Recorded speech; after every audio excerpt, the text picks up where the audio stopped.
بسم الله الرحمن الرحيم. الرحمن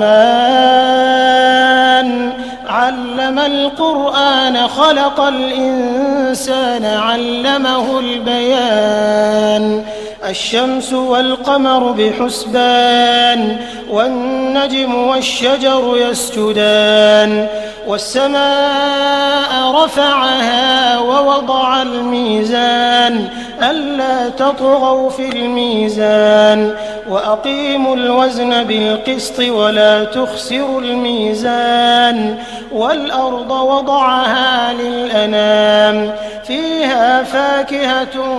والنخل ذات الأكمام والحب ذو العصف والريحان فبأي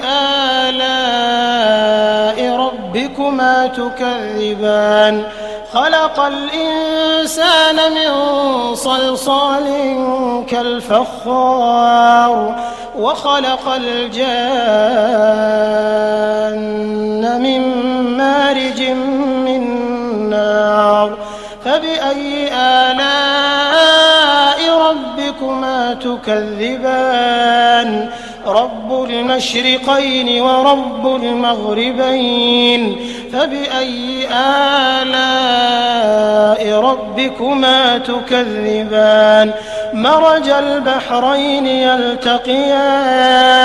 بينهما برزخ لا يبغيان فبأي آلاء ربكما تكذبان يخرج منهما اللؤلؤ والمرجان فبأي آلاء ربكما تكذبان وله الجوار المنشآت في البحر كالأعلام فبأي آلاء ربكما تكذبان كل من عليها فان ويبقى وجه ربك ذو الجلال والإكرام فبأي آلاء ربكما تكذبان يسأله من في السماوات والأرض كل يوم هو في شأن فبأي آلاء ربكما تكذبان سنفرغ لكم أيها الثقلان فبأي آلاء ربكما تكذبان يا معشر الجن والإنس إن استطعتم أن تنفذوا من أقطار السماوات والأرض فانفذوا لا تنفذون إلا بسلطان فبأي آلاء ربكما تكذبان يرسل عليكما شواظ من نار ونحاس فلا تنتصران فبأي آلاء ربكما تكذبان فإذا انشقت السماء فكانت وردة كالدهان فبأي آلاء ربكما تكذبان فيومئذ لا يسأل عن ذنبه إنس ولا جان فبأي آلاء ربكما تكذبان يعرف المجرمون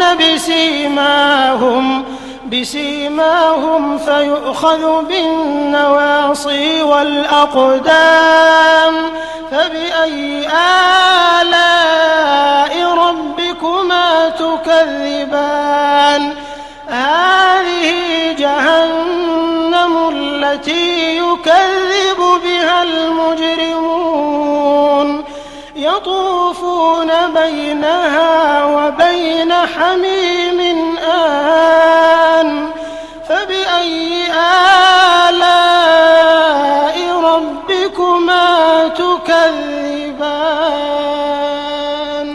ولمن خاف مقام ربه جنتان فبأي آلاء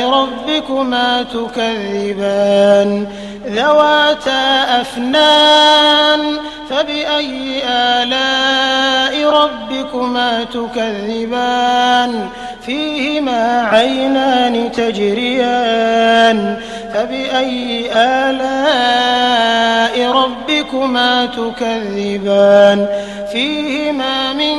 كل فاكهة زوجان فبأي آلاء ربكما تكذبان متكئين على فرش بطائنها من استبرق وجنى الجنتين دان فبأي آلاء ربكما تكذبان فيهن قاصرات الطرف لم يطمثهن إنس قبلهم ولا جان فبأي آلاء ربكما تكذبان كأنهن الياقوت والمرجان فبأي آلاء ربكما تكذبان هل جزاء الإحسان إلا الإحسان فبأي آلاء ربكما تكذبان ومن دونهما جنتان فبأي آلاء ربكما تكذبان مدهامتان فبأي آلاء ربكما تكذبان فيهما عينان نضاختان فبأي آلاء ربكما تكذبان فيهما فاكهة ونخل ورمان فبأي آلاء ربكما تكذبان فيهن خيرات حسان فبأي آلاء ربكما تكذبان حور مقصورات في الخيام فبأي آلاء ربكما تكذبان لم يطمثهن إنس قبلهم ولا جان فبأي آلاء ربكما تكذبان متكئين على رفرف خضر وعبقري حسان فبأي آلاء ربكما تكذبان تبارك اسم ربك ذي الجلال والإكرام